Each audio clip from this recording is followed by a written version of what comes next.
Welcome to the show. I'm Tosh Taylor. And I'm Jenna Morton. And on this episode, we are diving into the world of entrepreneurship and high school students, talking about the Idea Center. And if you haven't heard about it, you are going to love the next 20 minutes with us. And to tell you all about the Idea Center, we have the lead teacher, Gerard Reinders. Welcome to the show. Thanks for having us. And you've brought along one of the students, Kay Cormier. Yes. Nice to have you with us. Nice to meet you too. So, Gerard, do you want to just kind of dive in, and for people who have never heard of the Idea Center, tell them what this program is all about? For sure, yeah. So it's a program that's open to grade 11 and 12 credit-earning students in the Anglophone East School District. We do have centers in St. John and in the north, in Miramichi as well. And our program is based around supporting students in a co-op style program that allows them to pursue the creation of their own social enterprise, business, passion project, and really dive in to a venture that they're really passionate about. So I need to know your background and where the idea came from that. Yeah, for sure. So I've been teaching in Anglophone East for 14 years now. Did a business degree at St. FX and then my education degree after that. So I've been teaching, and I've always taught business courses, so economics, entrepreneurship, business management. And one thing that I always tried to do with my classes was bring people in from the community and try to expose our students to some of the awesome people that are here in the community doing cool stuff. And what I really saw from a lot of those people, they got really excited about the students' ideas and what they were doing. And one of the biggest hindrances, I guess, was then the bell would ring and they would go off to their next class, and we weren't able to give them enough runway to really pursue the ideas. It got stuck in that ideation phase. And so the idea of the Idea Center is to provide more runway, more opportunity, more mentorship, funding in some cases, to have these students create and really make it a reality. That's fantastic. So maybe, Kay, can you give some idea what that looks like in terms of your day as a student? Do you spend an hour in the class at the Idea Center? Do you spend your day there? Tell us what it's like to be a student in the program. So I'm currently a student at Harrison Trimble down in Moncton, where I do my first 3 courses of the day and then spend most of my lunch at the school. Then I take my own time, go to Idea Center, which is located at NBCC Moncton. Go there, start at 1:20, which is the time that we're expected to be there where we start. And then we go until 3:20, and we're allowed to stay later, we're allowed to go earlier. It's a very free space where you can kind of come in as you please as long as you're there during those hours. And it's lenient enough with if you need to go earlier, if you need to be late for other school activities or whatnot. It's very independent with how you get there and how you spend your time. So when you first heard about the Idea Center, what made you want to get involved? Did you already have an idea in your head for a business that you were thinking of, or did you think, being an entrepreneur sounds like a pretty cool idea? We were just talking about the fact that your job is actually working with a couple of friends of ours who run their own business at the Reconnect Health Center. So do you see them working and you're like, I could run my own business, I can do this? Where did that come from? Originally at Harrison Trimble, I was in one of Mr. Reinders' classes, the Business Organization Management, and I had the own idea of my own business when I went in, and I expanded on it while I was in his course, and then he kind of brought up the idea of the Idea Center, mentioned it to me, and I thought, well, that would be such a cool opportunity. I could develop what I've had in my head for so many months already, and it's really narrowed down what I'm focusing on, and it's kind of just an expansion of what I've already been thinking of before I went in. That's great, and we're going to talk more about your business in a moment. But Gerard, can you talk a bit more about how students come to your program? Because I know you have students from, I think, half a dozen different schools. Yeah. So how do you find these students? How do students find you? For sure. So in Kay's case, I was still teaching my mornings at Harrison Trimble, so it was that recruitment piece where I was kind of identifying students who we thought would be a good fit. But beyond that, we do presentations at all of our local high schools. We're now on the course selection sheets there, so as they're doing their course selection, they can identify that they might be interested in this. We do meetings and interviews with students, typically through their administrators or their guidance counselors. And the more teachers that we have come into the center and see what we're doing, more opportunities like this, students are referred to us, in a bunch of different ways, and we just make sure that we get to meet them and try to provide that opportunity. So it's not just as simple as checking that box on your form, though, as a student to say, oh, I want to take this class. I'm guessing you have more people check the box than you have room for a cohort. Yeah, well, now that we're on the course selection, we're seeing that growth in our model. First semester we had 6 students with us, and this semester we had 17, and we have a large cohort for next semester already signed up, and we anticipate that'll be the growth moving forward. But yeah, we meet with each student that does apply. And the process, we meet with their guidance counselor and their admin and make sure, that they believe that they would be a good candidate, that there's somebody that can work independently, but also collaboratively in, a space that's off-site. There needs to be a level of responsibility and that type of thing. But other than that, there's no mold. That's a question I get a lot, is like, who's the perfect student for this? And if you, and you have met the 16 I have got students to we meet, have. your cohort. And they're all very different, working on Big very different independent projects, and that's what makes it really neat and really cool to be able to do those kind of things. But we needed flexibility in curriculum, so there's 8 different course credits that they can earn with us. So each student is doing 2 course credits in different things. Like I said, entrepreneurship, some of them are doing a leadership credit or a personal interest. So we need that flexibility. We need the time flexibility, like Kay said. Kay actually turns the lights off in our center probably more than I do, just because of the commitment to the work and the project, and having that flexibility. MBCC was very willing and eager to bring students in and want them to have that sort of post-secondary feel to their experience while they're there. And then we need the mentorship and the coaching and those type of supports, which I thought might be one of the difficult parts, but a huge thank you to all of our community partners, because we have so many people that are willing to give their time and support these students as they go on their journey, which is awesome. Yeah, you mentioned I got a chance to come in to a special kind of speed networking session that you guys set up, and it was amazing. You had 4 minutes to talk with each of the students and learn what they were working on. Some of them asked, what we were working on, and it was the group of community members who came in were such a wide, diverse group of entrepreneurs. And then as you went through meeting all the students and knowing who else was around the tables, you went, oh no, I understand how you guys kind of matched up certain interests and different things. And it was really inspiring to hear about all the different businesses, some of which are up and running, others are ideas. And I think that's the perfect time, Kay, for you to tell us about your business that you're working on. Right, so I'm working on a youth mental health advocacy platform called Interconnections, where my main goal is to provide a physical space where local youth can come together, kind of talk with each other, socialize, create the connections that they need for their own growth and their own wellness. And to kind of understand that they're not the only ones struggling with mental health issues, and that there is a community they can reach out to, even if home life or friends aren't the way to go for them. Excellent. And how would they find this? I have an Instagram at interconnections.nb. I post informational posts, product posts, where I sell my own products to raise funds for this with my own designs and stuff. So there's that, and I'm hoping to have a website and a Discord server out soon. Are you building the website yourself? Yes. Goodness. You are learning a lot at this school. Talk a little bit about what the Idea Center has given you in terms of being able to run with this idea. Well, a lot of it is connections that we make through the Idea Center, not just the people that come in for mentoring us, or like connections that we make outside of the Idea Center, but also the students and the people working with us every day.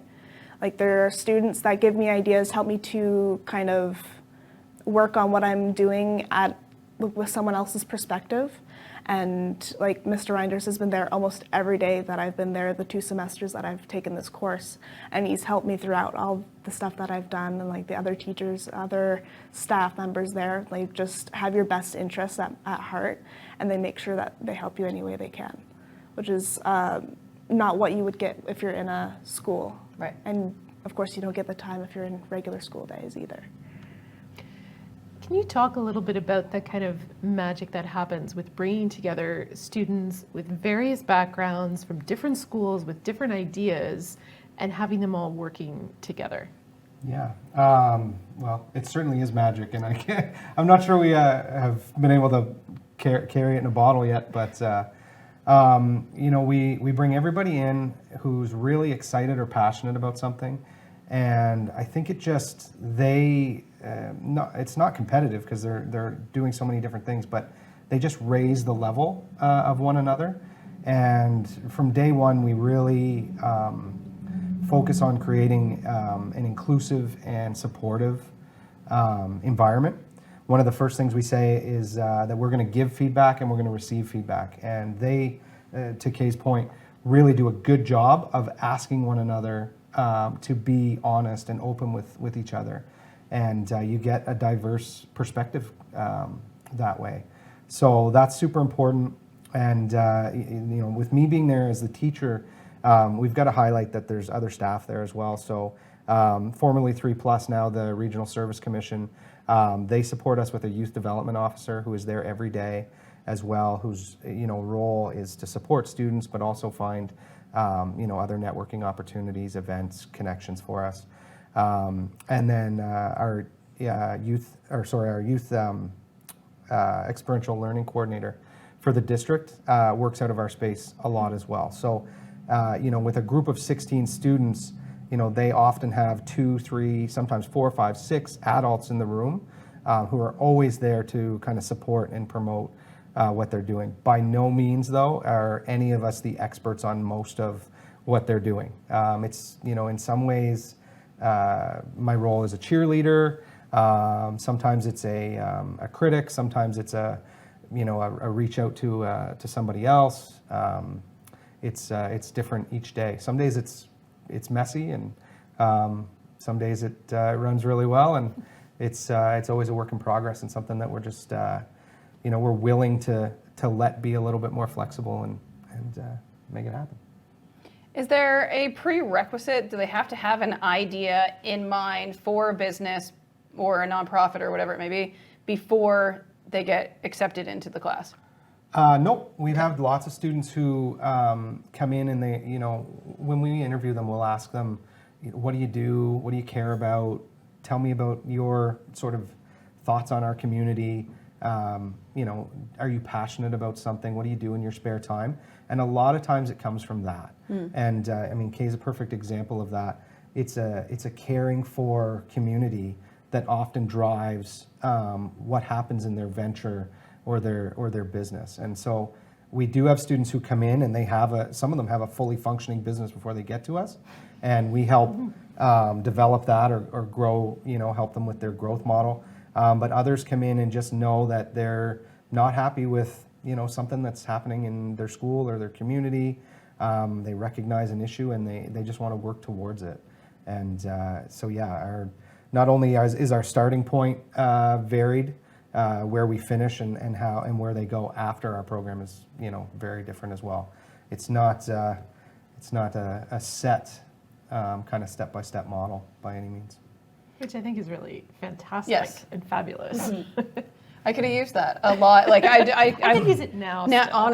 honestly. But I remember like entrepreneurship class, and you had to the end of it, you had to come up with your own business, and I did flavored straws. And that was the dumbest thing in the world. But now I look back at it and I was like, at least I learned it was dumb, right? And who knew that plastic straws weren't going to be a thing in 2000? And 23 years later, here we are. Paper straws I could make flavored, no problem. It'd be a lot easier, but they'd be soggy.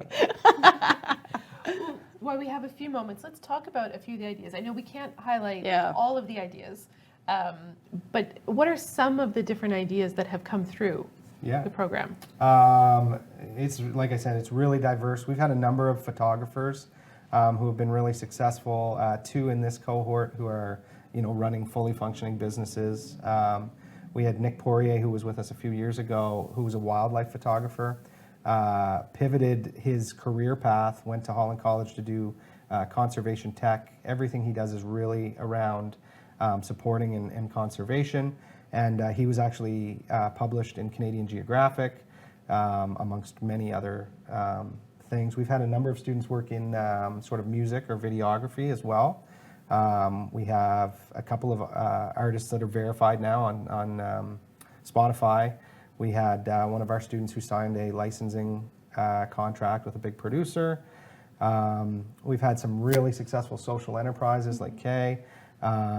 We had Amelia who worked on period products being put in all of the high schools and middle schools for our district, which is an ongoing thing, which has lived beyond her time at the Idea Center, which is really powerful. We've had, who are some of the ones that have been with you? We've had a queer advocate, like a queer youth advocate. We've had a writer, cook. Like we have a baker now who's working with her younger sister. Just a whole lot of different ideas coming from different categories, I guess, of creativity. It's all creative work. It is, and it was really fascinating when I got to sit down and talk with the students that are in this cohort to realize it was very reassuring to see how broad the definition of entrepreneurship was in the course, because it is. And to see, musicians and photographers and social enterprise, it's not just a make a widget that you could sell to someone and understand the pricing. It's very much, like you said, taking the passions and showing what can be done with it. Yeah. And I think we have, a lot of programs, and your entrepreneurship experience was similar to mine when I was in high school. And that introduction is fantastic. And we've had other organizations and middle school groups that are really focused on that introduction piece, whether it's terminology and that kind of stuff. And our hope is just that our program can then maybe take some of those students that have really discovered a passion and take it further into something that they do care more about. I find Jenna and I obviously have a lot of friends that are entrepreneurs because you end up kind of brainstorming off of each other. And I think the number one thing that people say to us is, I wish I had have minored in business. So I knew something getting into launching my own business, what I was doing on the back end. And having you there must help immensely. You hope so? Kay is nodding. Yeah. Thanks. There you go. Yeah. I hope so. I hope that there's a little bit of a background. And me and my wife have a camp that we run now that so we've kind of dip our own toes in a little bit of entrepreneurial stuff, and even sort of my experiences in helping support and create this program. I think I've learned some of those skills as well along the way. But you've always got to be learning, and we say this to the students. It's the same thing for adults as well. We sat in on Andy Peterson's class, a marketing course, last semester with the group, and they're talking about marketing and stuff. Like when I took a marketing course in university, there was no social media. No. So things have changed a lot, and you really have to be adaptable and willing to learn as well. Just like all of these ventures that the students are working on, I've learned a lot about a lot of really diverse things along the way, which is a lot of fun. Yeah. What do you think is going to be your big takeaway from having gone through the program, Kay?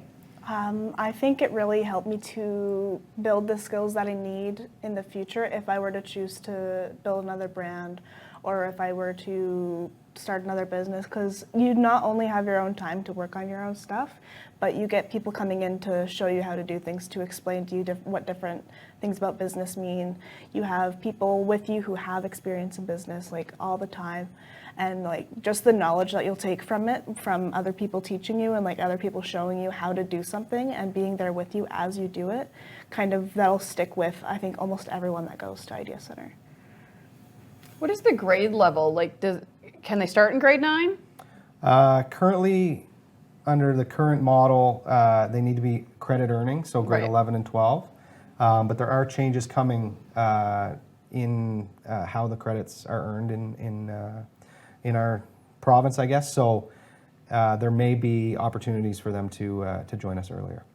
Interesting, because like you said, there's some of them that are coming to you with fully functioning businesses already. So there's a pretty good chance that they started obviously quite young. Yeah. So yeah, that's interesting. I mean, not that my kids are going to do it, but they might. Who knows? They might surprise me.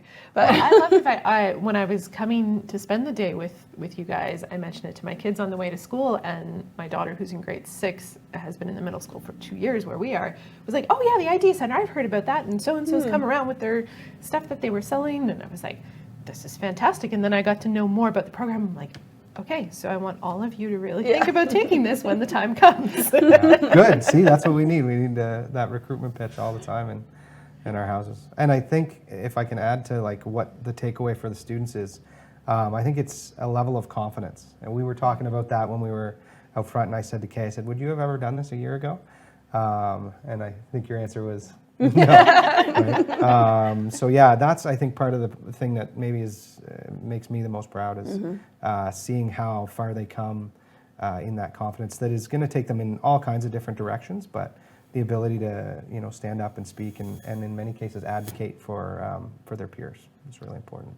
I love the mix of all of the high schools coming together, because you would get a chance to, especially with what you're doing with your program, problems that are happening at this school that may not be happening at your school that you wouldn't have thought about. Like that really opens your eyes to a lot of different aspects as well, right? And you get to make friends within the community. Yeah, and I think the ideas from like different schools, it comes from the environment that they're in as well. So you have people that are in Riverview, you have people in Moncton, Dieppe. Like all these people are coming together with their own ideas and their own experiences, and just it broadens the horizon of like what ideas can be brought to you. I love it. Yeah, no, I think that's definitely something that as it grows, I hope you're able to keep that element where it mixes students from different schools and doesn't just become something that's in each school, because It needs to have the collaboration. part of the magic. I would love to see each school be able to have a group, but anyway, that's another day, another time. For people who are listening and watching who are going, oh, I know a student going into grade 11 that maybe should be marking this off on their forms, how do people find out more about it? Or if they just want to follow along, I know you guys profile a lot of your students on social media. Yeah, you can find us on Instagram, Facebook, Twitter at Idea Center Moncton. We also have a website, ideacentermoncton.ca, and students can register right there. It takes about 30 seconds, and then we follow up with their schools and we come and meet with them. So that's the easiest way. There's an opportunity for parents or teachers to message us on the website as well if they want to recommend a student. We can take it that way, and if you're in your school, you can go talk to your guidance counselors, administrators. They know about the program and can kind of speak to it as well. And Kay, can you remind us again what your Instagram account is? So it's interconnections.nb. Great, and I'm sure your website will be there in the link once it's ready. Yeah, once it's done. Fantastic. Well, thank you both so much for coming and sharing with us today. Thanks for the opportunity. Yes, thank you for having us. Yeah, always great to talk about the program, and again, thanks. Great to have community support and people who want to invest in the students. Oh, I definitely want to invest. There were things I was taking notes of, things I need to buy, people I need to hire. Yeah. Thanks, everyone. We'll be back with you again next week for a new episode.